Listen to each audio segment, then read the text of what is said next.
voice I've ever heard in my life. There's no music created that would in any way mimic the beauty of that sounding of that voice. As the voice spoke to me, the voice said to me, "Stop. No more pain. Peace, rest, security, all that you ever wanted, just don't breathe." I'm breathing by willpower at that point. Every breath has took all the strength I could get in, and when I got in the area, it took all the strength I had to get it out. I'm breathing by willpower. And he's telling me, "Stop, don't breathe." And my spirit was saying to me, "Listen, God's speaking. God's speaking." He said, "Don't breathe." And then I got to try to shut it down, what I'm doing. And then the realization hit me as though I screamed as loud as I could in my spirit. "No, what am I doing? I just asked God to extend my life. Don't breathe, I'm going to die." "You are not God." With that exclamation, Satan fled from me. So this voice, you had just asked the Lord to spare your life, and a beautiful voice said, "Just let go." Yeah, but look what he said. Listen, you see, Pitt, just what he said tells what I've been told on my security. Security. That's what Baptists teach. Once you save, you save forever, no matter what. That's what they teach. Security. And he used that on me right away. First thing he used, security, peace, rest. All you've ever wanted, just stop breathing. There, in the valley of death, at the door, he lied to me. He told me he was God. He couldn't kill me. He had to get me to kill myself. You better know the Spirit that speaks to you. We're all going to come to that same place. I call it the veil. The veil is not in this world, and it's not in the other world. It's the door between the two.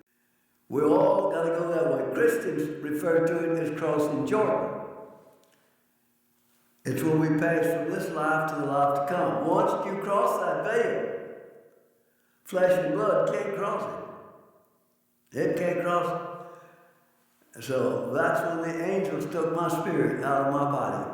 And we went from darkness to light, just like that. Out of darkness into light and crossed the veil. I was on the other side. The first thing they brought me to see was a verse of Scripture being acted out like a stage play. Ephesians chapter 6, verse 12. "For we wrestle not against flesh and blood, against principalities," word plural, "powers," word plural, "rulers of the darkness of the world," the menagerie of our enemy. There was this, looked like a long table with all these beings sitting around. The devil himself sits at the end. And all these spirits are princes that operate the principalities of the dark world. These are the archons that Jesus warned us about. That's where the warfare plans for spiritual war is actually designed and planned. Satan does nothing without plan. He plans everything. Everything is planned. It's right down to the so let me show you how it works. Every one of those spirits sitting at that table, had a principality. He has divided the world into principalities, territories. Over these territories, he puts a prince. Each prince is given as many demon spirits as he needs to carry out his plan for that principality. You take some continents might be one principality, because there might be no threat to the kingdom of darkness. Where there's no threat, no major threat to the kingdom of darkness, one prince could handle a whole continent that's there. But America is many principalities, there's many threats. Even down to an individual could be a principality, depending on what the threat is. But this is how that thing works. As I watched it, they let me see part of a plan that really shook me up because I knew about the plan. I call it a skeleton. It was just an outline. And it was the same identical outline that John was able to see, and he wrote about it in Revelation. And it was given unto him to make war with the saints and to overcome them. And power was given him over all kindreds, tongues, and nations. And all that dwell upon the earth shall worship him, whose names are not written in the book of the life of the Lamb. He's referring to Lucifer. His name is not in the book of life, the book of the Lamb. Slain from the foundation of the world. If any man have an ear, let him hear. Revelation 13, 7 through 9. The master plan to capture the world, capture the church.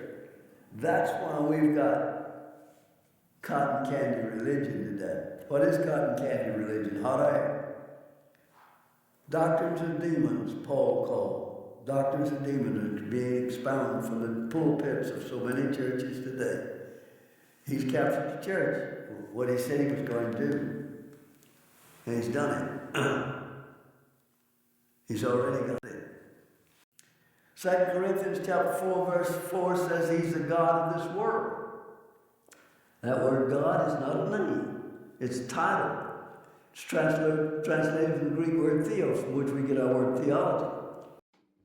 In other words, he's the demiurge, the God that everyone thinks is the supreme, but he isn't. The definition of English in English is divine ruling magistrate high potentate. Think about that. That's his title. Divine means set apart, put above. Ruling magistrate. Who is a ruling magistrate? That's why Satan says 2 Timothy chapter 2, verse 25, verse 26, he can take any lost person at will. He's a divine ruling magistrate. If you ever expect to have any of God's power manifest in your life, you're going to have to live the life. Not talk it, you got to walk it. And point number 4, as it was in the days of Noah, so shall it be in the days of the coming of the Son of Man. What he's saying there, keep your eye on the eastern sky, because your redemption draweth nigh, because we have reached the days of Noah once again. The second flood is upon us. What was it the Lord showed you about the people that didn't make it? 97% didn't make it. 2,000, they showed me his harvest for 15 minutes span of time. 15 minutes span of time. They occurred August 3rd, 1979, from where the paramedic judged my body to be dead until it arrived at the hospital. In that 15 minutes, I was allowed to see 50 saints that go into heaven. That was the sum total of his harvest on the planet Earth for 15 minutes span of time. In that same 15 minutes, 1,900 and more people died. 950 more died. Only 50 out of 2,000 made it, 2.5%. That means if the whole world died right now, only 2.5% of the world would make it.